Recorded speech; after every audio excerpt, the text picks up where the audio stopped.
इस फिल्म की कहानी पॉल और बी नाम के एक कपल पर आधारित है जो दिन रात गपागप करने के लिए जंगल के बीच में बने हुए एक कैबिन में जाते हैं। अब इनके साथ वहाँ पर क्या क्या होता है और वो दोनों अपने इस महान काम को पूरा कर पाते हैं या नहीं, ये हम आज की इस एक्सप्लेनेशन में देखने वाले हैं। हेलो दोस्तों, आज मैं जिस फिल्म को एक्सप्लेन करने वाला हूँ उस फिल्म का नाम है हनीमून और ये फिल्म 2014 में रिलीज हुई थी। मूवी की शुरुआत में हम एक न्यूली मैरिड कपल बी और पॉल को देखते हैं जो गपागप करने के लिए जंगल के बीच में बसे हुए बी के एक फैमिली कैबिन में आते हैं। दरअसल इन दोनों को दिन रात गपागपी करना था, इसलिए ये दोनों ऐसी सुनसान जगह पर आए थे जहाँ पर इन्हें कोई डिस्टर्ब ना करे। कैबिन में पहुंचने के बाद बी पॉल को सारा कैबिन दिखाती है, पर पॉल का कैबिन देखने में कोई इंटरेस्ट नहीं होता क्योंकि उसकी हवस अभी चरम सीमा पर पहुंची हुई थी और उसे उसी वक्त ही धुआंधार गपागप करना था। फाइनली रात को पॉल की इच्छा पूरी हो जाती है और वो दोनों पूरी रात पलंग तोड़ते हैं। रात को जब दोनों थककर सो रहे होते हैं तो अचानक बाहर खिड़की से उनके मुंह पर एक लाइट आती है। अब इन दोनों ने पूरी रात इतना गपागप किया था कि इनको होश ही नहीं होता कि बाहर से इन पर कोई नजर रख रहा है। अगले दिन बी और पॉल घूमने के लिए कैबिन के पास में ही बने हुए एक तालाब में बोट लेकर जाते हैं। अब पूरी रात पलंग तोड़ने के बाद भी पॉल में इतनी ज्यादा हवस भरी हुई थी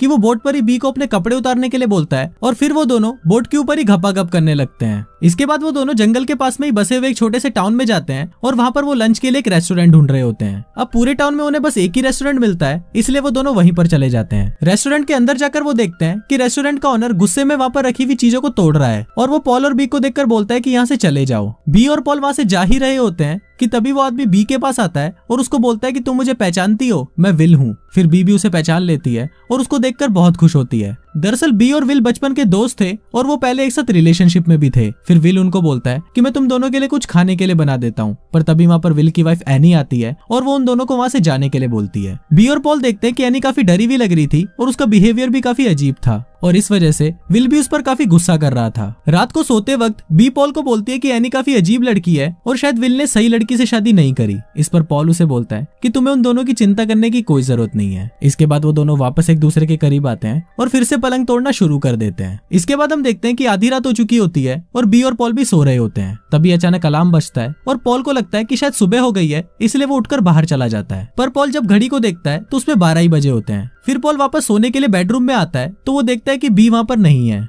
पॉल बी को पूरे कैबिन में ढूंढता है पर वो उसे कहीं भी नहीं मिलती। इस पर पॉल बहुत ज्यादा डर जाता है और उसे ढूंढने के लिए वो जंगल में चला जाता है। पॉल जंगल में थोड़ा ही आगे पहुंचता है और वो देखता है कि बी वहाँ पर बिना कपड़ों के अपने सिर को नीचे झुकाकर खड़ी हुई है। फिर पॉल उसके पास जाकर उसे बुलाता है तो बी अचानक से डर जाती है। इसके बाद पॉल अपनी शर्ट उतारकर बी को पहनाता है और वो उसे कैबिन के अंदर वापस ले आता है। थोड़ी देर बाद पॉल बी से पूछता है कि तुम बाहर क्या करने गई थी, तो इस पर बी उसे बोलती है कि मुझे कुछ याद नहीं है, शायद मैं नींद में चलते हुए बाहर चली गई थी। पॉल को ये सब काफी अजीब लगता है पर वो बी को कुछ बोलता नहीं है। अगले दिन से पॉल ये नोटिस करता है कि बी काफी अजीब बिहेव कर रही है और वो बहुत सारी चीजें भूलने भी लगी है। यहाँ तक कि बी को उसके रिलेशनशिप की पुरानी बातें भी याद नहीं है। इसके अलावा पॉल बी की थाई पर कुछ निशान देखता है और जब वो बी से पूछता है कि ये क्या है तो इस पर बी उसे बताती है कि ये निशान मच्छर के काटने की वजह से हुआ है। पर पॉल बी की किसी भी बात पर यकीन नहीं करता और वो उसी जंगल में वापस जाता है जहाँ पर उस रात उसे बी मिली थी। वहाँ ढूंढने पर पॉल को बी की एक ड्रेस मिलती है जो फटी हुई थी और उस पर कोई लिक्विड लगा हुआ था। रात होते ही पॉल में वापस हवस जागने लगती है और वो बी के पास आकर उसके साथ गपागप करना शुरू कर देता है, पर बी उसे वहीं रोक देती है और बहाना बनाने लगती है कि वो थकी हुई है।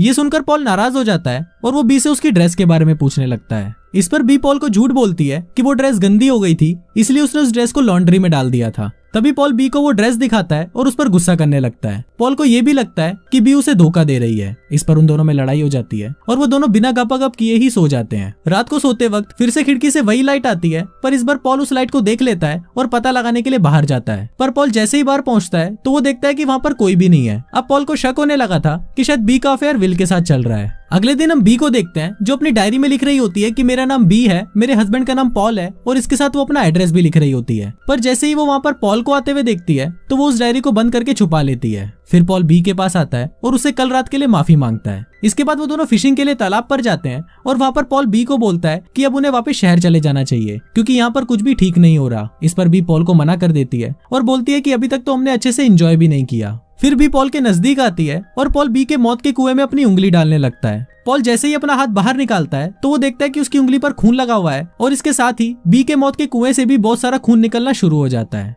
इसके बाद वो दोनों वापस कैबिन में आ जाते हैं और पॉल बी को बोलता है कि उन्हें डॉक्टर को दिखाना चाहिए, पर बी पॉल को मना कर देती है और बोलती है कि ये अपने आप ही ठीक हो जाएगा। इस पर पॉल बी पर बहुत गुस्सा करने लगता है और बी से पूछता है कि तुम आजकल इतना अजीब बिहेव क्यों कर रही हो। पॉल बी से ये भी पूछता है कि क्या तुम्हारा विल के साथ कोई अफेयर चल रहा है, तो इस पर बी उसे कोई जवाब नहीं देती। अब पॉल को यकीन हो चुका था कि बी का विल के साथ अफेयर चल रहा है, इसलिए वो विल से बात करने के लिए उसके घर पर जाता है। रास्ते में पॉल को एनी मिलती है और जब पॉल उससे बात करता है तो एनी उससे वही बातें बोलती है जो बी अपनी डायरी में लिख रही थी, जैसे उसका नाम एनी है, उसके हस्बैंड का नाम विल है और उसके घर का एड्रेस। फिर पॉल एनी से पूछता है कि विल कहाँ पर है, तो एनी उसको बोलती है कि तुम लोग यहाँ से चले जाओ, तुम यहाँ पर सेफ नहीं हो। और ये बात बोलकर एनी वहां से चली जाती है। एनी जब जा रही होती है तो पॉल देखता है कि उसके पैरों में भी वही निशान बने हुए हैं जो बी के पैरों पर थे। इसके बाद पॉल को पानी के अंदर विल की कैप तैरती हुई दिखती है। पॉल जब उस कैप को उठाकर देखता है तो उस पर खून लगा हुआ होता है और ये देखकर पॉल समझ जाता है कि विल के साथ जरूर कुछ गलत हुआ है। इसके बाद पॉल छुपकर विल के घर पर जाता है और देखता है कि वहाँ पर उनका कंप्यूटर ऑन रखा हुआ है और उसमें कैमरे की रिकॉर्डिंग्स चल रही हैं। फिर पॉल उसमें कुछ दिन पहले की रिकॉर्डिंग्स प्ले करता है और उसमें देखता है कि एनी भी आधी रात को एक लाइट का पीछा करते हुए जंगलों के बीच चली गई है। पॉल आगे देख ही रहा होता है कि तभी अचानक कंप्यूटर बंद हो जाता है। फिर पॉल की नजर उनकी दीवार पर पड़ती है जिस पर डायरी के पेज चिपके हुए थे और उन पर वही बातें लिखी हुई थी जो बी अपनी डायरी में लिख रही थी। फिर पॉल एक पेज उठाता है और देखता है कि उस पर भी वही लिक्विड लगा हुआ है जो उस दिन बी के ड्रेस पर लगा हुआ था।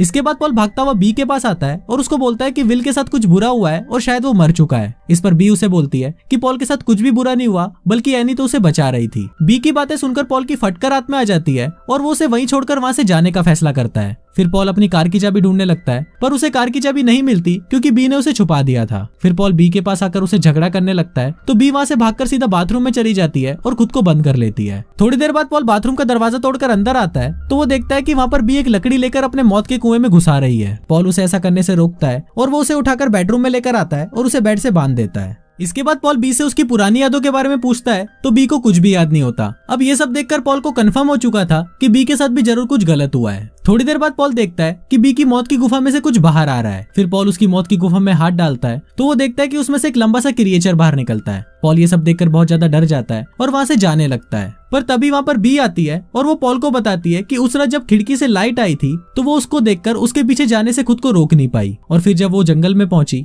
तो वहां पर किसी एंटिटी ने उसकी मौत की गुफा में उस क्रिएचर को डाल दिया था। बी पॉल को ये भी बताती है कि कुछ दिनों बाद वो उसे लेने के लिए आएंगे और उसने ये सब सिर्फ पॉल को बचाने के लिए किया है। फिर पॉल बी को बोलता है कि हमें जल्दी ही यहाँ से चले जाना चाहिए और हम शहर जाकर पुलिस को सारी बातें बता देंगे। पर तभी वहाँ पर वापस वो लाइट आती है और बी पॉल को धक्का देकर अपने से दूर कर देती है और बोलती है कि अब मुझे तुम्हारी जरूरत नहीं है। फिर पॉल वहां से भागने ही वाला होता है कि तभी बी उसके सर पर मारकर उसे बेहोश कर देती है। अगले दिन जब पॉल की आंख खुलती है तो वो एक बोट में बंधा हुआ होता है। फिर बी उसके पास आती है और उसको बोलती है कि तुम यहाँ पर सेफ नहीं हो, इसलिए तुम पानी के अंदर चले जाओ, वहां तुम सेफ रहोगे। पॉल बी को मना करता है और बोलता है कि प्लीज ऐसा मत करो, पर बी पॉल की किसी भी बात को नहीं सुनती और वो पॉल को एक एंकल से बांधकर पानी के अंदर फेंक देती है। और यहाँ व्यूवर्स को पता चलता है कि शायद कुछ इसी तरह से उस दिन एमी ने भी विल को पानी में फेंका होगा। मूवी के लास्ट सीन में हम बी को देखते हैं जिसकी हालत बहुत ज्यादा खराब हो चुकी है और वो वहाँ पर बैठकर टीवी पर अपनी वेडिंग फिल्म देख रही होती है। थोड़ी देर बाद वहाँ पर एमी भी आ जाती है और वो दोनों मिलकर उस लाइट के पीछे जंगल में जाने लगते हैं और कुछ इसी तरह से ये फिल्म यहीं खत्म हो जाती है।